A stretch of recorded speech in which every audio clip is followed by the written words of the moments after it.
sueño, vamos a ver que hay estructuras que efectivamente vamos a poder observar por unos rayos X y hay estructuras las cuales no nos van a servir los rayos X. Al contrario, vamos a tener que buscar otras alternativas como por ejemplo una ecografía, una tomografía, una resonancia magnética o incluso un nuevo estudio imagenológico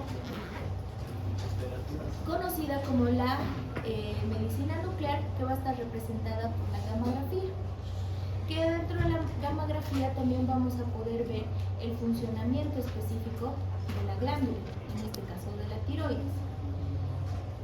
Cuando hablamos de glándulas tiroideas, vamos a ver que dentro de los diferentes tipos de estudios imagenológicos van a haber modificaciones en cuanto a la densidad que se presenta. Por ejemplo, vamos a ver que las imágenes tienen un aspecto sólido y ese aspecto sólido es homogéneo. Quiere decir que las densidades van a ser en ambos lóbulos la misma imagen, la misma densidad. Si va a haber un cambio en alguna de las densidades, es porque nos puede estar presentando una patología. Ahora bien, ¿cómo se va a ver, por ejemplo, en una ecografía una glándula tiroidea? En cuanto a las densidades, vamos a ver que el tejido glandular es isoecogénico. Quiere decir que va a tener una coloración similar a la de una radiografía. ¿Cómo va a ser en una tomografía cuando no utilizamos contraste? Se va a presentar como una glándula hiperdensa. ¿Y cómo va a ser cuando hablamos de una resonancia magnética? La densidad en una resonancia magnética de la glándula va a ser un aspecto homogéneo que también va a tener una densidad entre blanquecina y grisácea. Ahora bien, ¿cuáles son los métodos de diagnóstico por imagen? En radiología, les juro por Dios, no les voy a dejar entrar. Los métodos de diagnóstico para imagenología en radiología no nos van a servir en relación al área del cuello. ¿Por qué? Porque no nos permite evaluar tejidos blandos, porque no nos permite ver la vía ni aérea ni respiratoria, a menos que utilicemos lo que son los contrastes. Cuando hablamos de una radiografía contrastada, como la radiografía de bario, sí nos va a permitir ver tejido, pero con poco contraste o con poca impregnación. ¿En qué nos va a servir? Nos va a servir un diagnóstico por imagen cuando necesitemos observar cuerpos extraños en fosas nasales, cuerpos extraños en rinofaringe, cuerpos extraños en orofaringe, en laringe, e incluso algunas alteraciones o desviaciones de los anillos traqueales que sí los podamos ver por medio de radiografía. Caso contrario, la radiografía no nos permite observar ni tampoco estudiar a la glándula tiroidea, mucho menos a la paratiroides.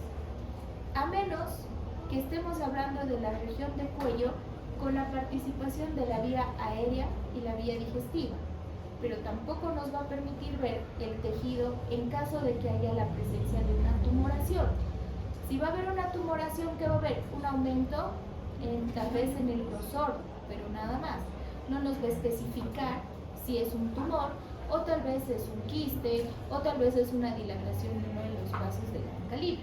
No nos va a permitir observar. Pero sí hay por ejemplo, una obstrucción de la vía aérea por una pila, las famosas pilas que se tragan los niños, y está de vía horizontal. Ahí sí nos va a permitir observar que hay la presencia de un cuerpo extraño para poder extraer. En el caso de los cuerpos extraños en vías aéreas o digestivas, como por ejemplo la rinofaringe, la boca, nos permite ver para determinar por cuál va a ser la vía por la que va a ingresar y poder extraer el cuerpo extraño. Solamente en ese caso vamos a poder utilizar la radiografía, más no. Estamos hablando de unas radiografías sin contraste. Ahora, existen radiografías contrastadas en las que se puede utilizar por ejemplo, la radiografía, pero acompañada de contraste, que va a ser la radiografía contrastada bajo radioscopía, que va a ser el bario. El bario es el contraste oral que se puede utilizar para determinar si tal vez hay la presencia de una tumoración o tal vez hay un desplazamiento de un anillo traqueal con compromiso de un tejido de la misma área. Los estudios se realizan bajo control radioscópico digital y se van a registrar en películas o videos, es decir, va a ser un continuo pasaje de imágenes que se van a ir tomando de la región del cuello. Es más o menos como la tomografía que va por disparos, pero en este caso no va a ser continuos los disparos, sino es un solo disparo que va a ir mostrando por imágenes o videos las diferentes estructuras. El examen detallado de la dilución va a ser con el bario, que en muchos casos va a tener una dilución con alguna solución, por ejemplo puede ser una solución fisiológica o puede ser una solución del lactato, en la cual se va a diluir y se le va a permitir al paciente. Después va a tener lo que es la observación de pacientes, o se utiliza esta técnica para poder visualizar cuál es la causa de la disfagia en pacientes que tengan dificultad para la deglución o en pacientes que, por ejemplo, pueden estar pasando con muchas etapas de broncoaspiración. Por ejemplo, ya sea cuando estén comiendo por la disfagia tiendan a broncoaspirarse, o en el caso de que no puedan consumir líquidos como el agua, no puedan consumir gaseosas, no puedan consumir grandes cantidades de comida seca, por ejemplo, no pueden comer papa, que en este caso les genera una dificultad respiratoria, tienden a atorarse y a broncoaspirarse. Entonces, en ese caso está indicado a los pacientes realizarles una radioscopía. ¿Con qué contraste? Con el contraste de bario. ¿Por qué? Porque el contraste de bario me va a permitir al momento de la deglución en la película poder visualizar en qué área se está generando el estrechamiento o la estenosis que nos está causando la disfagia. Por ejemplo, en el caso de pacientes que tienen una disfagia muy marcada, los pacientes no degluten para nada, entonces no se puede hacer la radiografía porque tienden a escupir. Por más que bajen la cabeza, por más que se les den por sorbitos, por más que se les den cosas sólidas que puedan deglutir, no lo hacen y el estudio no les va a servir. En este caso, entonces, tal vez podrían hacer no una imagen o no un diagnóstico por imagen específico, pero sí podrían hacerle una endoscopía para poder ver por medio del ingreso del endoscopio en qué área se encuentra esa estenosis. Ecografía. La ecografía es el examen inicial que se va a realizar para ver la exploración de cuello, específicamente hablando de la tiroides. Se inicia o se manda a realizar una ecografía cuando hay sospecha clínica. ¿Qué quiere decir? Si yo a mi paciente en la exploración física de cuello le he palpado un lóbulo tiroideo duro, aumentado de tamaño, para corroborar por clínica que es tal vez un hipertiroidismo, ¿qué voy a realizar? En primera instancia voy a solicitar una ecografía. En la ecografía me va a decir si efectivamente hay aumento del lóbulo izquierdo, aumento del lóbulo derecho, o tal vez hay alteraciones a nivel del istmo que me está generando desplazamiento lateralizado de uno de los lóbulos. Entonces, si yo en la parte de la clínica palpo aumento de volumen en la glándula tiroides, automáticamente voy a solicitar una ecografía. La ecografía se va a realizar por medio de una ecografía Doppler que nos va a permitir observar cuál es la causa de esa masa palpable en la región de la tiroides. Si efectivamente es la tiroides o tal vez hay una masa anexa a la glándula tiroidea. y estamos hablando de una neoplasia. ¿En qué casos no le voy a realizar una ecografía al paciente? En casos de que sienta mucho dolor a la palpación. Si yo al palparle siento que mi paciente me dice, me duele, no le voy a pasar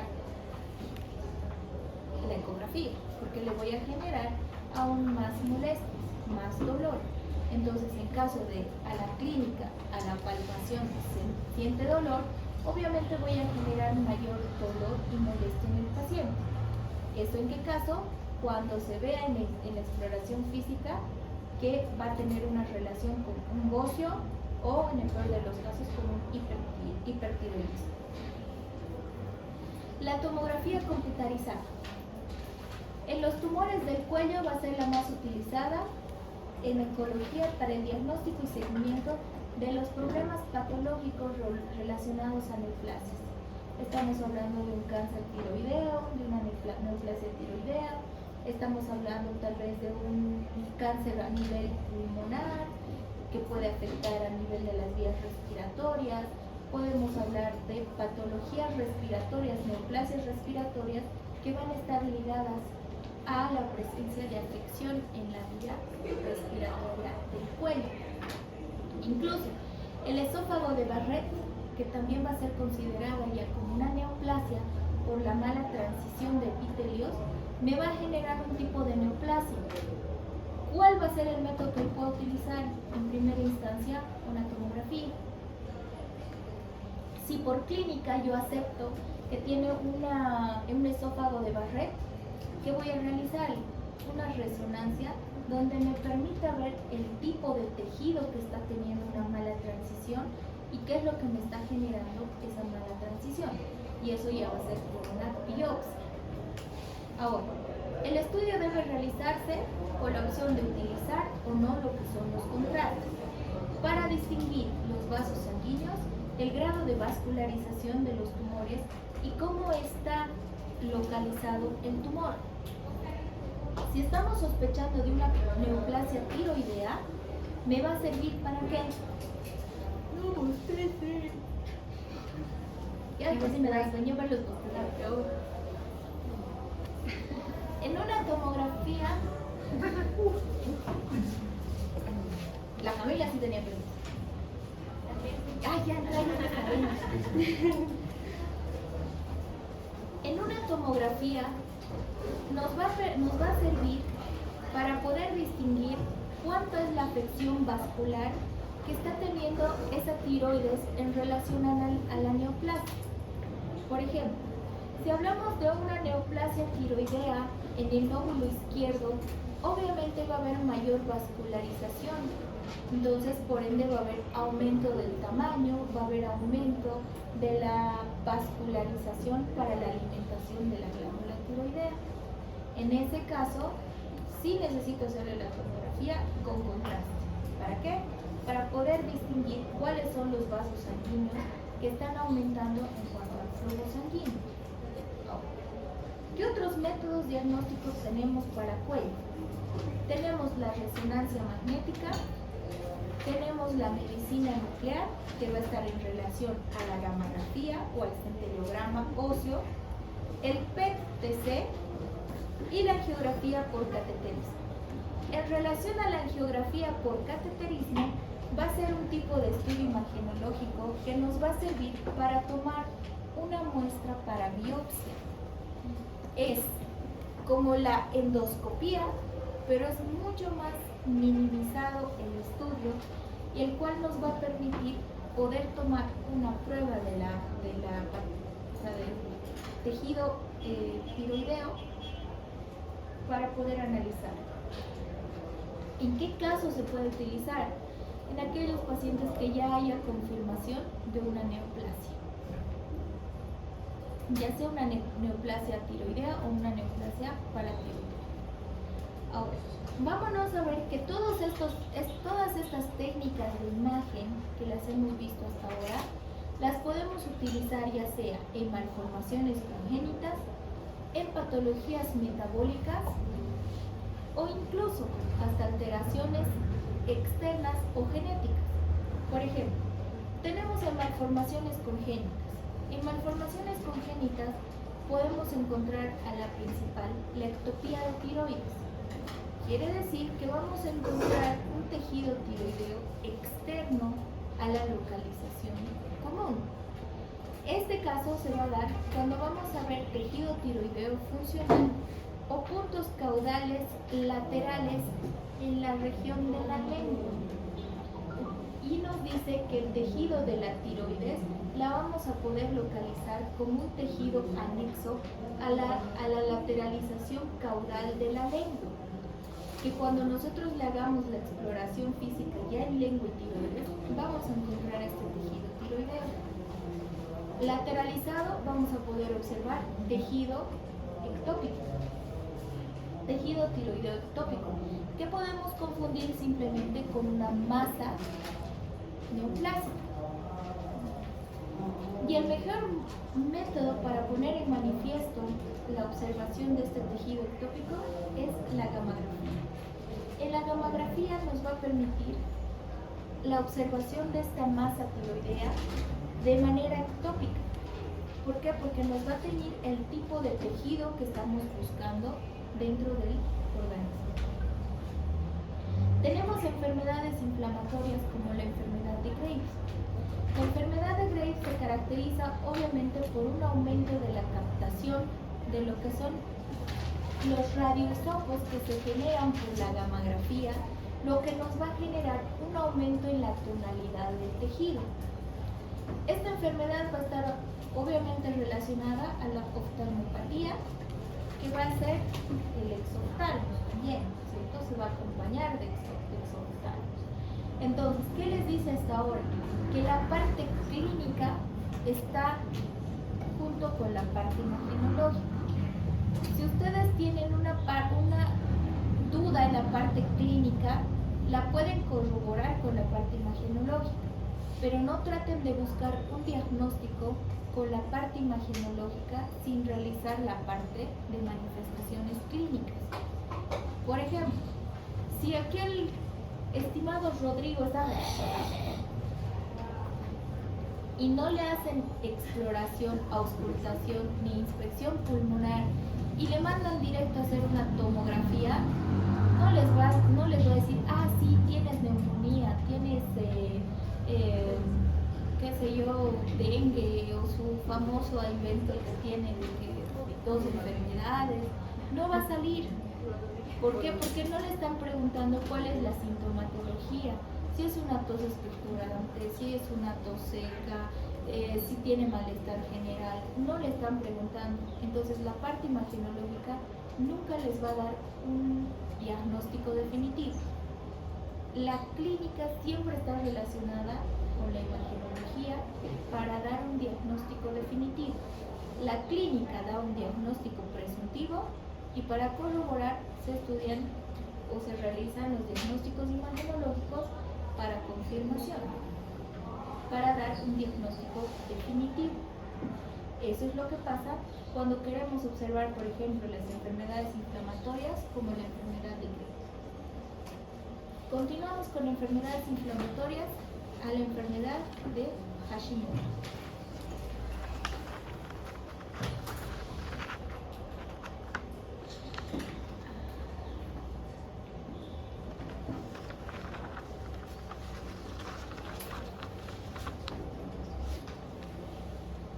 Esta enfermedad se caracteriza por una infiltración linfocitaria de la tiroides, provocando tumefacción de la glándula y dolor a la palpación. Si me está diciendo que voy a tener tumefacción, pero al mismo tiempo dolor a la palpación, ¿qué diagnóstico por imagen descartaría? Ecografía. ¿Qué otro diagnóstico por imagen descartaría?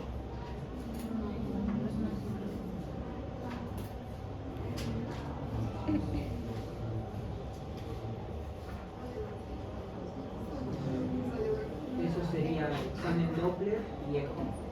Ya, la ecografía ya la hemos descartado, no le hacemos. ¿Qué otra más creen que no? ¿Examen Doppler? ¿Qué? ¿Examen Doppler? Esa es la ecografía Doppler. ¿Geografía? Y Ya la radiografía otra, la de cateterismo. Si a la palpación tengo que ver por qué vía voy a ingresar para el cateterismo, cómo le voy a palpar. Obviamente que yo llegue a la glándula no me va a causar dolor, por la tumefacción no me causa dolor, puedo extraer tejido, pero el hecho es que al yo ingresar la vía sí me va a causar dolor y mi paciente va a reaccionar. Entonces no puedo hacerle un cateterismo para extracción de tejido para biopsia porque le va a causar lesión a mi paciente. Tampoco le puedo hacer una ecografía Doppler, ¿no ve? Porque el transductor lo voy a apoyar y voy a tener que buscar, ver. Entonces en esos casos no. ¿Cuáles son los métodos diagnósticos que puedo usar? En primera instancia puedo utilizar la resonancia magnética. Y obviamente, para hacerle una resonancia magnética, tengo que tener laboratorios clínicos de la TSH, T3 y T4 que me vean que están alterados. Tengo que ver manifestaciones clínicas que tengan relación para poderles realizar una resonancia magnética. Vámonos. Pero si el paciente no tiene los recursos para realizarse eso, ¿qué se le puede realizar? Vas a la parte clínica solamente.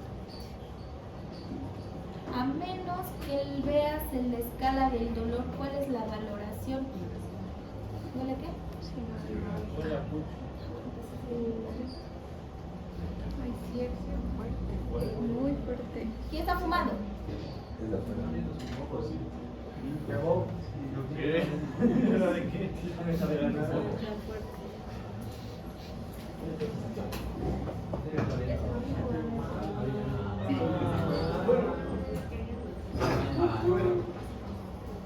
¿Eres tú? No,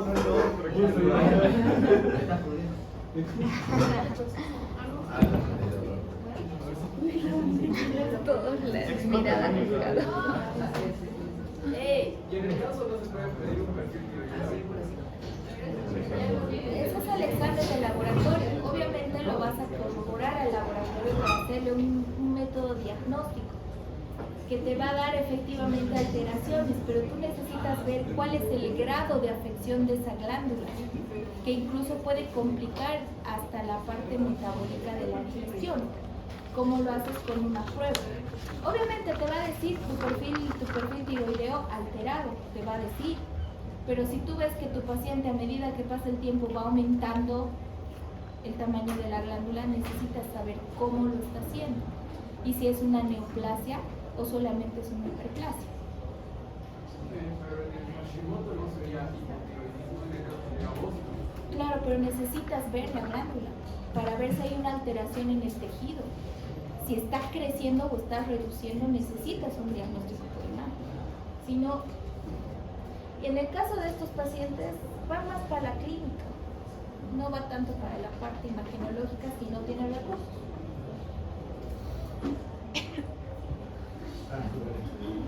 En la tiroiditis de Kerman se asocia a infecciones víricas de las vías respiratorias superiores y generalmente se puede realizar una ecografía o se puede realizar una tomografía computarizada. En el caso de una ecografía permite visualizar lo que es una tiroides hiperecogénica y en el caso de una tomografía computarizada nos va a permitir ver la parte general de la tiroides. Tenemos la clasificación de las tiroides, de las neoplasias tiroideas. Encontramos dos tipos, lo que son los tumores benignos y lo que son los tumores malignos. En cuanto a los tumores benignos, vamos a dividir a dos categorías, el bocio multinodular y el adenoma tiroideo. El bocio multinodular está dentro del grupo de los tumores benignos, puede presentarse en hipotiroideos. ¿Y qué se va a realizar? La ecografía para la observación de quistes y la presencia de áreas sólidas. Y en el caso de un adenoma tiroideo y en el bocio multinodular puede realizarse la gammagrafía o medicina nuclear.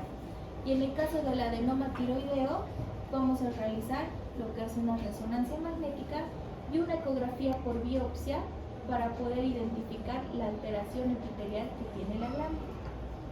Ahora, en cuanto a los tumores malignos, ojo bien.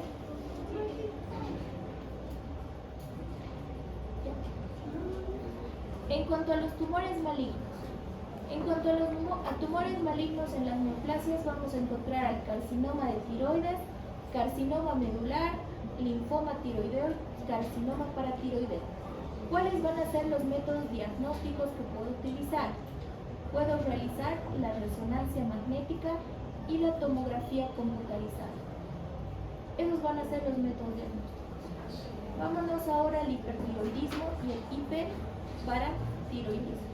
En el hipertiroidismo puede realizarse el uso primordial, lo que es la ecografía simple, la ecografía Doppler simple, y para complementar puedo realizar una tomografía o una resonancia magnética en el caso de una crisis hipertiroidea o una crisis tiroidea, donde va a haber aumento de la funcionalidad tiroidea. Y como complemento podemos utilizar la gamografía en aquellos pacientes que tienen constantes crisis tiroideas. Y tenemos el hiperparatiroidismo. Este puede deberse a hiperplasias o adenomas de la glándula paratiroidea y se va a realizar la gamografía con la utilización de dos contrastes, el contraste galio 201 y el yodo 123. Estos contrastes van a ser utilizados para ver los cambios en cuanto a la modalidad o morfología de la glándula. Y las radiografías simples pueden utilizarse, como por ejemplo en el hiperparatiroidismo, como indicios de alteraciones óseas, en este caso calcificaciones o cálculos renales en gran magnitud. Si al realizar una radiografía de un paciente porque le duele al orinar, vamos a encontrar a nivel renal, por ejemplo, o una tomografía a nivel renal, encontramos cálculos renales y resulta que el paciente en su vida ha tomado Coca-Cola, nunca ha consumido calcio en exceso, sus riñones supuestamente son normales y encontramos cálculos renales en abundante cantidad, hay que sospechar del hiperparatiroidismo.